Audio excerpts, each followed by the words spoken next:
Texas bound. I heard that guy behind us with the blue light. Better carry yours, son. All right, y'all, we're back down at the Chiefs Pit with the Petty brothers, Timmy Petty, Mark Petty, Richie Petty. We've been trying to come up with some good stories for you. Sometimes we get a little we got so many stories we want to share with you, but we don't really know what you're going to like. So we're trying to come up with some neat stuff. And Timmy was coming up with we're 70s kids more or less, and the CB radio was a big thing back in the 70s, and everybody had one in their car or their truck or whatever. And we used to run up down the roads, even as we got older, like convoys with our transporter and stuff, in the daddy's white van and stuff. We'd have CBs, we'd keep up. But Mark and Timmy'd be up in the truck, and they had their handles and all. But I can remember growing up, like in Pop Red's camper or whatever, he had his CB, and we was always... I can't remember Pop's handle. I don't remember his handle, but I remember him having the CB, and we was cutting up and talking on the CB. And he'd get on to us. Oh, yeah. But Mark was the air compressor. I was the painted pony. You said you don't remember ever having one. Having a nickname or a handle. I don't remember. You didn't do much talking. No, I was the quiet. And I can't remember what Daddy's was. But anyway, Chief. Come on. That's been his handle more than one way. But yeah, you're right. Timmy was, when we raced, and yeah, we loved to play on CB when we was kids, but when we raced and went up and down the road, whether it was late model stock and ARC and Cup racing, whatever, Timmy was the primary truck driver. Right. What, right? Yep. I mean, I was one of them. You Yeah, enjoyed it. But And maintained the truck. we had a lot of good times in that truck.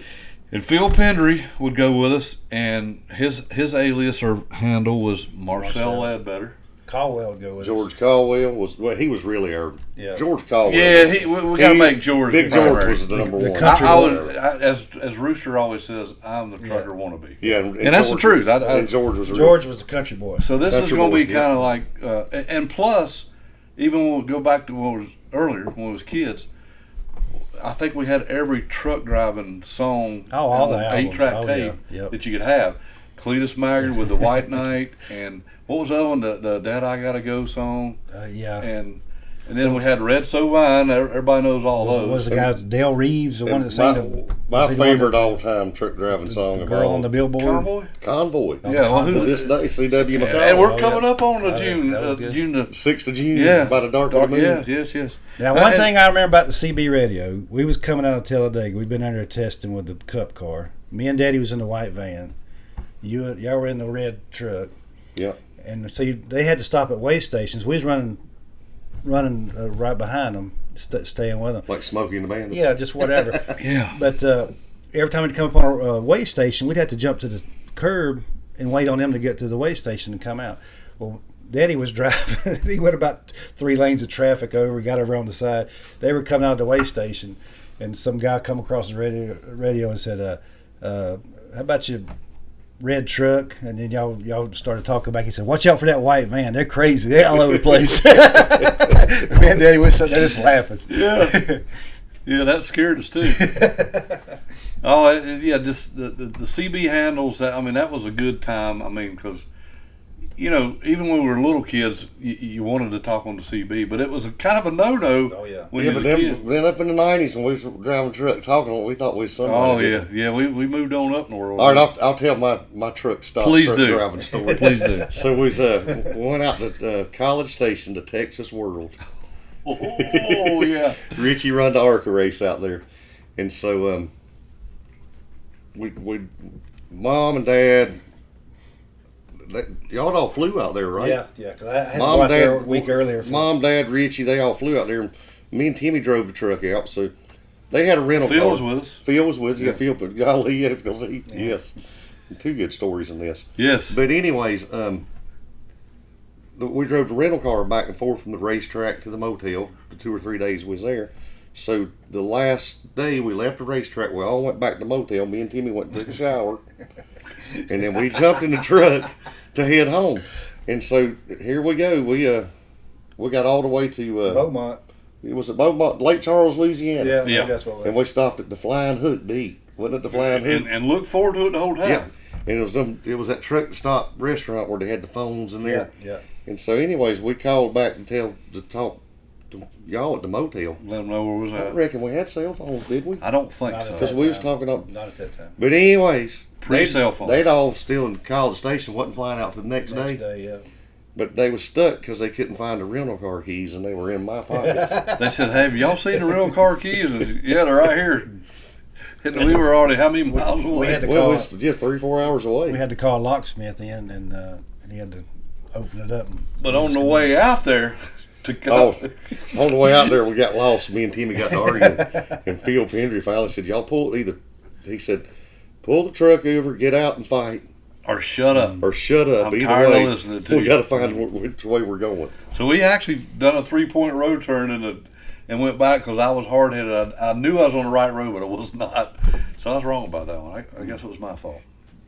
Well, yes, ain't. I guess. All right, Talking about driving a truck. Yeah. We used to have that black tube van. We pulled a trailer. We were going down to Daytona to test. Open trailer. Open trailer. In Jacksonville at the time, it was terrible because it was all just. Yeah, congested. Well, it's right down there where you All cut. the road That's work. where 10 and 95 come Yeah. together. And I was driving that truck through there. And these two big trucks in front of me were going through. It wasn't big enough, but for one, but they're hitting trailers and all that. And I'm white knuckle fever, just holding on. And I reached over and grabbed my drink, and I was going to take a slug. It was a spit cup. Mark had up there. I'm sitting right Oh, there. my fault. No, I'm just saying Yeah. we both were dipping and all that. But I grabbed the spit cup instead of my Coca-Cola. Oh man. We had a CB in that truck. Yeah, we did. But I'm saying I can't believe you didn't have a handle. Ugh. I just didn't like talking terrible. on it much. I just like listening. Well, going back to even talking to Richie Bars earlier in one of our deals, but they would drive one of the trucks. Dale and Wade would go in another, but then they were actually mechanics and drove the truck. Right. Well, I think the first real truck driver would be Horst Fischer. He was from Germany, Yeah. and his CB handle was the Kraut. And then Kraut, Henry Benfield was Junior's truck driver, and they had always messed with each other. And he was the piccolo player. I do remember that one. George was a country boy. But George, there was a few times that we went and we couldn't even get out. And George had to get our truck out because I wasn't a good enough That's truck right. driver to get it, because we didn't make the race at Richmond one time. But the old Travco camper that he had a CB in that. And then in the little Jeep that we had, he had a CB in that too. So Yeah. it seemed like CBs were everywhere at that time. Breaker 1-9. Yeah, oh yeah. There's there's countless stories. And like I said, I don't remember what Dale or Wade's Handle was. but I'm sure they had one at the time. I'm sure they did. You know what I mean? Their call name. Grumpier and grumpier. Ooh, Dumpy. That was probably Wade's. But yeah. Anyway, I just wanted to throw this episode in there because when you travel all your life, that was some of our best memories, is listening to some of the conversations as we was riding, and plus that's how they communicated in the caravan or like you said, the follow vehicle, the white crazy van. Yeah. The bandit. And when somewhere else and somebody they was cussing at us and coming through Spartanburg, and it was really y'all messing with us. We were scared to death. Thought somebody was going to be shooting at us or something. Well, we've had some good times coming up the road, and that's just another episode in the books about our growing up. So send your CB handle in, or if you remember any of these old truck drivers from back in the day, throw them in here. check out our online store and keep us posted on that, and like and subscribe. Breaker 1-9.